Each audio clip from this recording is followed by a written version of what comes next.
نحمده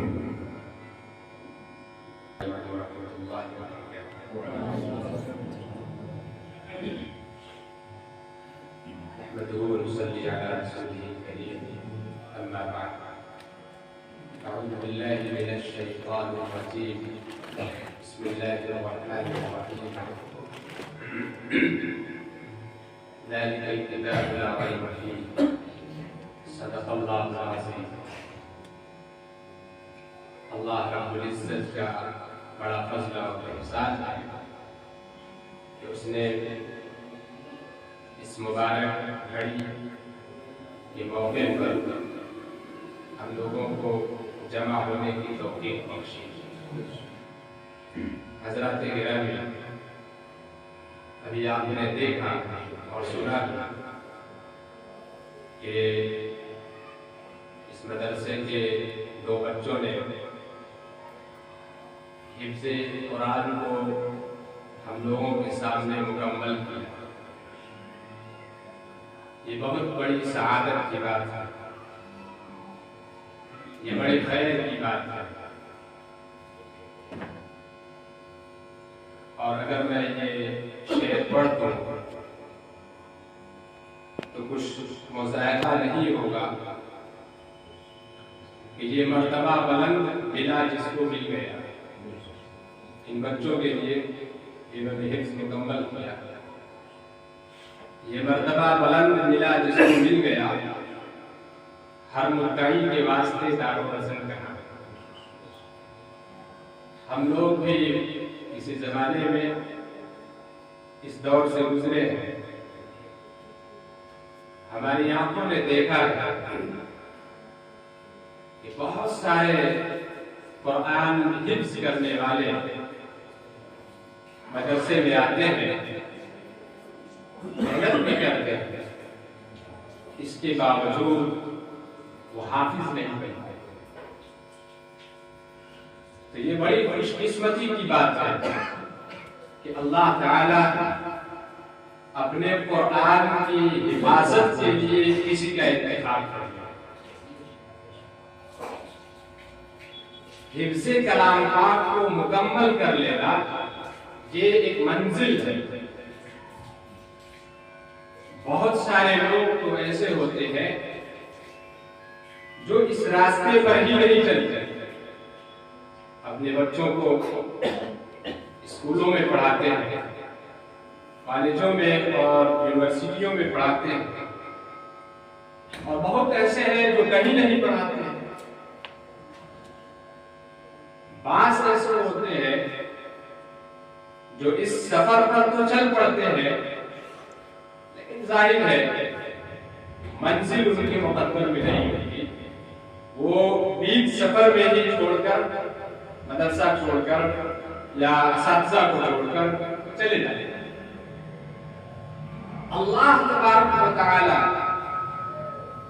ہزاروں نہیں بلکہ لاکھوں اور کروڑوں انسانوں میں سے جب کسی کا انتخاب فرماتا ہے وہ اسے قرآن عظیم کی نعمت سے مالا مال فرماتا ہے. مشاہدہ ہمارے سامنے حضرات، ہم جب بھی کوئی ملک بناتے ہیں تو اس ملک کو چلانے کے لیے ایک دستور کی ضرورت ہوتی ہے، ایک قانون اور ایک سنویدھان کی ضرورت ہوتی ہے. بغیر دستور اور بغیر قانون اور سنویدھان کے ملک نہیں چل سکتا. جب ہم کوئی اسکول، انسٹیٹیوٹ یا کوئی مدرسہ قائم کرتے ہیں تو اس کو چلانے کے لیے بھی کچھ قوانین مرتب کیے جاتے ہیں کہ اس قانون کے مطابق مدرسے کی زندگی چلنی ہے. اسی طریقے سے تمام انسانوں کی زندگی بسر کرنے کے لیے ایک قانون کی ضرورت تھی، ایک دستور کی ضرورت تھی. کوئی ایسی کتاب ہمارے سامنے ہو جس کی روشنی میں اور جس کے دستور کے مطابق عمل کرتے ہوئے ہم اپنی دنیا کی زندگی کو گزر بسر کریں. تو اس دنیاوی زندگی کو گزارنے کے لیے دستور حیات بنا کر کے اللہ رب العزت نے ہمیں قرآن کی دولت سے نوازا ہے۔ اور یہ قرآن ایسی ویسی کتاب نہیں، دنیا کی دوسری جو مذہبیں ہیں ان کی مذہبوں کی کتابوں جیسے یہ کتاب نہیں ہے، بلکہ یہ قرآن وہ کتاب ہے جس کے سلسلے میں فرمایا گیا پہلے بارے ہی کے اندر اور دوسری سورت ہی کے اندر سب سے پہلے یہ فرمایا گیا ذالک الکتاب لا ریب فیہ، یہ ایک ایسی کتاب تمہارے ہاتھ میں پکڑائی جا رہی ہے جس کے صحیح، صادق اور برحق اور سچا ہونے میں کوئی شک نہیں۔ اس کے علاوہ جو کتابیں آپ کو یقین نہیں آئے گا، آپ تجربہ کر کے اور آزما کر کے بھی دیکھ سکتے ہیں۔ میں نے تجربہ کیا ہے، اپنا تجربہ آپ کے سامنے رکھتا ہوں۔ ایک صاحب سے میری ملاقات ہوئی، غیر مسلم تھے لیکن دل کے اچھے تھے، مذہبی باتیں وہ کرنے لگے۔ ان سے میں نے پوچھا کہ مذہب اور دین دھرم کا جو پہیہ چلتا ہے وہ کسی مولوی کی کہی ہوئی بات پر یا کسی پنڈت کی کہی ہوئی بات پر نہیں چلتا ہے، بلکہ مذہب مذہبی کتاب کے مطابق چلتا ہے۔ آئیے ہم اپنی کتابوں کو جانچ کرتے ہیں۔ ان سے میں نے پوچھا کہ کیا آپ سچائی اور ایمانداری کے ساتھ یہ کہہ سکتے ہیں کہ آپ کی مذہبی کتابیں ویسی ہی ہیں جیسے شروع میں تھی، اور آپ کے عقیدے کے مطابق جس طریقے سے اللہ کی طرف سے وہ کتابیں آئی یا انسانوں نے جس طریقے سے لکھا آج بھی اسی صورت میں وہ کتابیں موجود ہیں؟ کیا ویدوں میں فرق نہیں ہے؟ کوئی وید کچھ اور بات کہتا ہے، کوئی وید کچھ اور بات کہتا ہے، کوئی مذہبی کتاب کچھ اور بات کہتی ہے اور دوسری کوئی مذہبی کتاب کچھ اور بات کہتی ہے۔ کیا یہ سچ نہیں ہے؟ انہوں نے کہا کہ بالکل یہ بات تو سچ ہے۔ ہم نے کہا جب آپ کی مذہبی کتاب جو ہے وہ اپنی اصلی حالت پر باقی ہی نہیں رہی تو کس منہ سے آپ بات کر رہے ہیں؟ آئیے ہمارے قرآن کو دیکھیے، دنیا کے کسی بھی خطے میں آپ چلے جائیے اور کسی بھی بچے کو آپ پکڑ لیجیے، 8 سال کا بچہ ہو، 10 سال کا بچہ ہو، 20 سال کا بچہ ہو یا 60 سال کا بوڑھا ہو، جس طریقے سے وہ قرآن پڑھے گا اسی طریقے سے دنیا کے تمام حافظ قرآن پڑھتے ہوئے نظر آئیں گے۔ نہ ایک زبر میں تبدیلی ہوگی، نہ پیش میں تبدیلی ہوگی، نہ زیر میں تبدیلی ہوگی، نہ کسی سورت کے ترتیب میں تبدیلی ہوگی، نہ کسی بارے میں آگے پیچھے کیا جائے گا۔ جس طریقے سے اللہ کے نبی علیہ السلام پر قرآن کا نزول ہوا اسی طریقے سے آج تک یہ امت پڑھتی چلی آ رہی ہے اور صبح قیامت تک پڑھتی رہے گی۔ ہے قول خدا، ارشاد نبی، فرمان نہ بدلا جائے گا، بدلے گا زمانہ لاکھ مگر قرآن نہ بدلا جائے گا۔ کوئی شک و شبہ کی گنجائش ہی نہیں ہے، بس قرآن میں جو آ گیا اس کو مانیے، اس کے علاوہ کوئی چارہ کاری ہی نہیں۔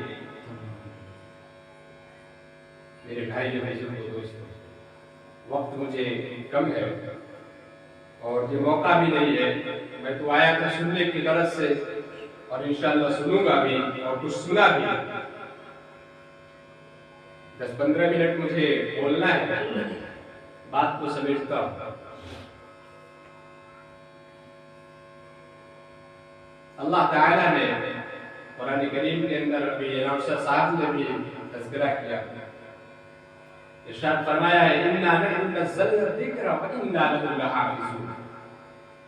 ہم نے اس قرآن کو نازل کیا ہے، اور یہ جو ہم نے اس قرآن کو نازل کیا ہے اس پر اگر آپ غور کریں تو یہ کوالٹی اور یہ خصوصیت دنیا کے کسی مذہبی کتاب کو حاصل نہیں ہے۔ انجیل لکھنے والا کوئی اور، زبور لکھنے والا کوئی اور، اسی طریقے سے تورات لکھنے والا کوئی اور، ویدوں کا لکھنے والا کوئی اور۔ ان تمام کتابوں کے سلسلے میں یہ نہیں کہا جا سکتا کہ ہم نے نازل کیا ہے، اللہ نے نازل کیا ہے، یہ نہیں کہا جا سکتا۔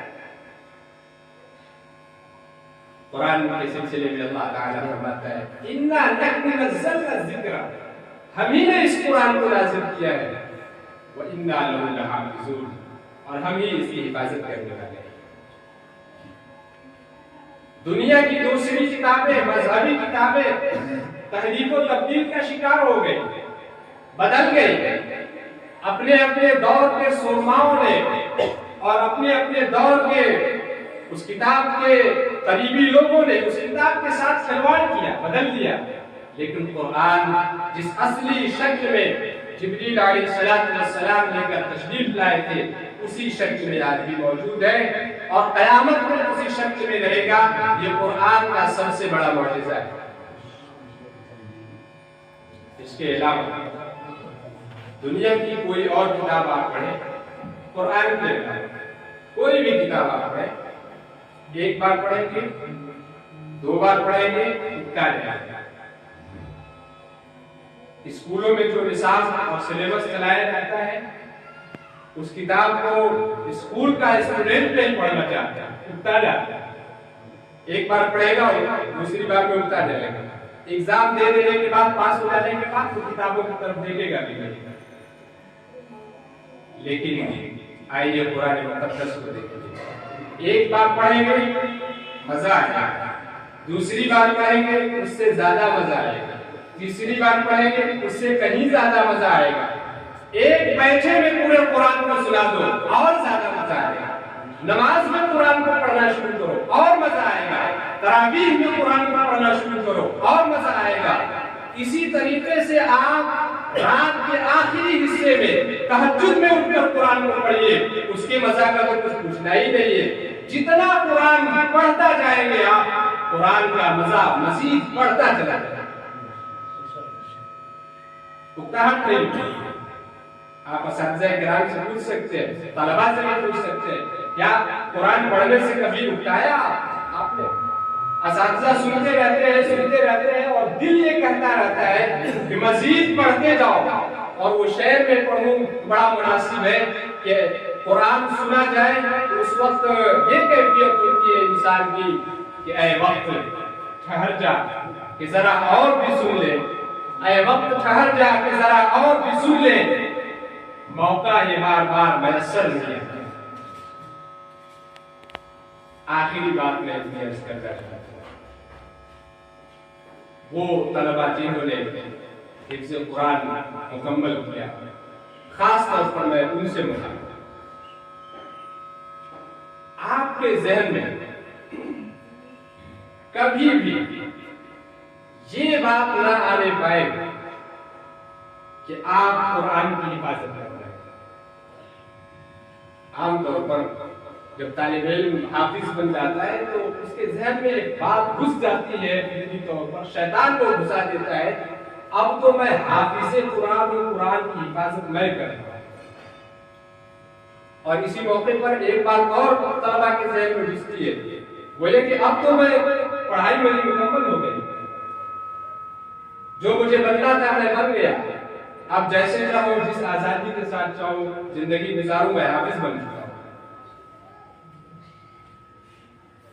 آپ قرآن کی حفاظت نہیں کر سکتے۔ یہ قرآن کی دولت ہے جس کو حفظ کرنے کی سعادت اللہ رب العزت نے آپ کو بخش دی ہے، اور اس بڑی دولت کی بنسبت اللہ رب العزت اور آپ کی حفاظت کرے گا۔ اللہ تعالیٰ قرآن کی حفاظت کرے گا، اور آپ قرآن سے جڑ گئے، قرآن کو اپنے سینے میں بسا لیا، تو قرآن کی برکت سے اللہ تعالیٰ قرآن کی بھی حفاظت کرے گا اور آپ کی بھی حفاظت کرے گا۔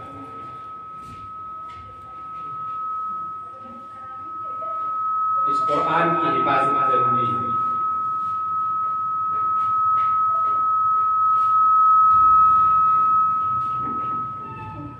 حافظ بن جانے کے بعد بہت بڑی ذمہ داری کی سر پر آ جاتی ہے. اس کو یاد کرنا ہے، تجوید کے ساتھ اس کی تلاوت کرنی ہے اور اس پر عمل بھی کرنا ہے. قرآن پاک جو لوگ یاد کر لیتے ہیں، حفظ کر لیتے ہیں، اس کے بعد وہ قرآن سے بے پرواہ اور غافل جب ہو جاتے ہیں تو ایسے لوگوں کے لیے اللہ کی طرف سے بڑی وعید آئی ہے. قرآن کریم نے نقشہ کھینچا ہے وَلَقَدْ يَسَّرْنَا الْقُرْآنَ لِلذِّكْرِ، ہم نے قرآن کو یاد کرنے کے لیے، حفظ کے لیے آسان کر دیا ہے. چھوٹے چھوٹے بچے بھی حافظ بن جاتے ہیں، لیکن اس قرآن کی حفاظت کرنا اور اس قرآن کے حکموں پر عمل کرنا یہ بڑا مشکل کام ہے. اگر ہم نے اس قرآن سے لاپرواہی برتی، اس کو پسے پشت ڈالا اور اس سے غافل ہوئے تو قرآن ہی کہتا ہے من اعرض عن ذکری فإن له معیشة ضنکا، کہ جو شخص ہماری اس آیتوں سے، میرے ذکر سے، میرے قرآن سے جو شخص اعراض کر جائے گا، دور بھاگے گا، ایسے شخص کو اللہ رب العزت دنیا کی تنگی میں مبتلا کر دیں گے اور آخرت میں اندھا بنا کر دکھائیں گے. ایسا شخص قیامت میں بدحواس ہو کر کے اللہ رب العزت سے سوال کرے گا قال ربی لما حشرتنی اعمی وقد كنت بصیرا، اے میرے پروردگار مجھے اندھا بنا کر کیوں اٹھایا، دنیا کی زندگی میں تو میں آنکھ والا تھا. اللہ تعالیٰ ارشاد فرمائیں گے كذلك أتتك آياتنا فنسيتها وكذلك اليوم تنسى، کہ تم نے ہماری آیتوں کو بلایا، ہمارے قرآن کو تم نے پسے پشت ڈال دیا، اس لیے آج تمہیں اندھا بنا کر دکھایا جا رہا ہے. آج دنیا کے اندر مسلمان تو ذبحالی کے شکار ہیں، مستی کے شکار ہیں، ظلم و بربریت کے شکار ہیں. بس ایک وجہ ہے کہ انہوں نے قرآن کو پسے پشت ڈال دیا. اقبال نے سچ کہا تھا، وہ معزز کے زمانے میں مسلمان ہو کر آج انکار ہوئے تاریخ قرآن ہو کر. اللہ تبارک و تعالی ہمیں کہنے سننے سے زیادہ عمل کرنے کی توفیق نصیب فرمائے. میں پہلی بار اس مدرسے میں حاضر ہوا ہوں. ماشاءاللہ یہاں کا نظام، یہاں طلبہ کی تعداد، یہاں اساتذہ کی محنتیں اور اسی طریقے سے انجمن کا نظام ایک بہت بڑی چیز ہے کہ انجمن کا نظام بھی یہاں چل رہا ہے. الحمدللہ ہم نے قرأت بھی سنی، ہم نے یہاں نعت بھی سنی اور تقریر بھی ماشاءاللہ سنی. کسی لحاظ سے کوئی کمی نظر نہیں آئی. بڑی خوش قسمتی کی بات ہے کہ حفظ قرآن کے ساتھ ساتھ یہاں بولنے کی پریکٹس اور مشق بھی کرائی جا رہی ہے. اللہ تعالیٰ اس ادارے کو قبول فرمائے، یہاں کے پڑھنے والوں کو قبول فرمائے، یہاں کے اساتذہ اور ذمہ داران کی محنتوں کو قبول فرمائے. اور جو لوگ اس مدرسے کا تعاون کرتے ہیں، دامے درمے سخنے قدمے جیسے بھی تعاون کرتے ہیں، نیک مشورے دیتے ہیں، یہاں وقت آ کر دیتے ہیں، ایسے تمام لوگوں کی محنتوں کو اللہ پاک قبول فرمائے. وآخر دعوانا الحمدللہ رب العالمین.